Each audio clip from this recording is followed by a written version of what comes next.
Okay, we want to find f inverse for this f. Recall, to find an inverse, we first replace the f of x with y, and then we swap the x and the y,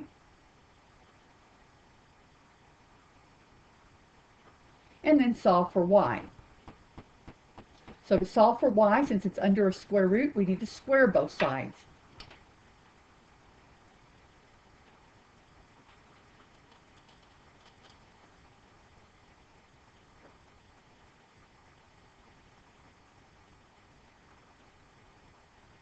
Okay, so this is our inverse function. Instead of the y, now we're going to write f inverse of x. Okay, now that's not complete yet, because when we reverse the function, the x's from the original function will become the y's of the inverse, and the y's of the original function become the x's of the inverse. So let's look at our original function, f of x equal the square root of x plus 4. Now its graph, if you recall how to graph the square root of x, this graph is just shifting the function 4 units to the left. So it's going to be that square root function. Now if I want to get an extra point here, when x is 0, the y value will be 2. So it's going to look like this. So there's our square root of x plus 4 function. Now notice the domain of this function, the x's for points on that graph, would be everything from -4 to infinity.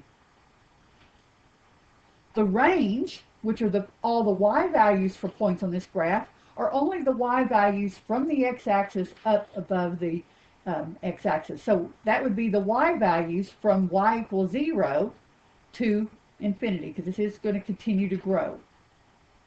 Okay, so that's the domain of our function that we're starting with, our f of x. So before I even find the inverse function, I could write what the domain and the range are going to be for it.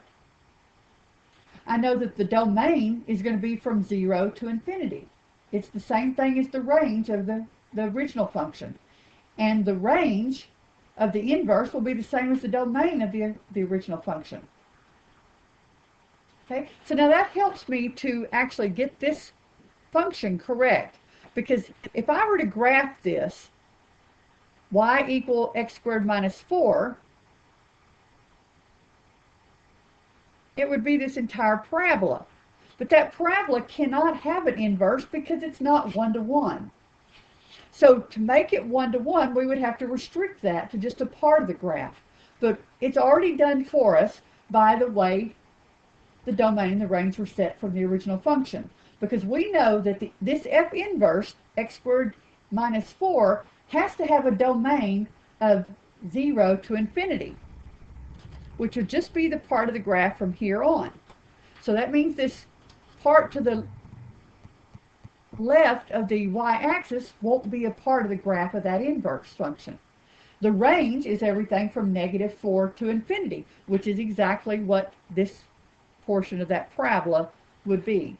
So our inverse function is actually f inverse of x equal x squared minus 4 with the stated domain from 0 to infinity. So we could say x greater than or equal to 0.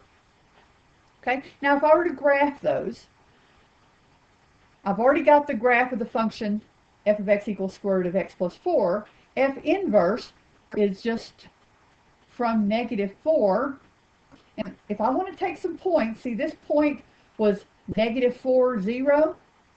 I know the point 0, -4 is on the graph of the inverse. This graph had the point 0, 2. I know the inverse will have the point 2, 0. Remember, turning the points around, switching the x and the y gives you points on the inverse. And so this is the graph of our inverse function. And this was the graph of our function f. Now, one thing to remember is that the function and the inverse are symmetric about the line y equal to x. So if you were to draw the line y equal to x and fold the graph over, you would see that they would, align with each other. So our graphs look good. The two graphs are symmetric around that line y equal to x.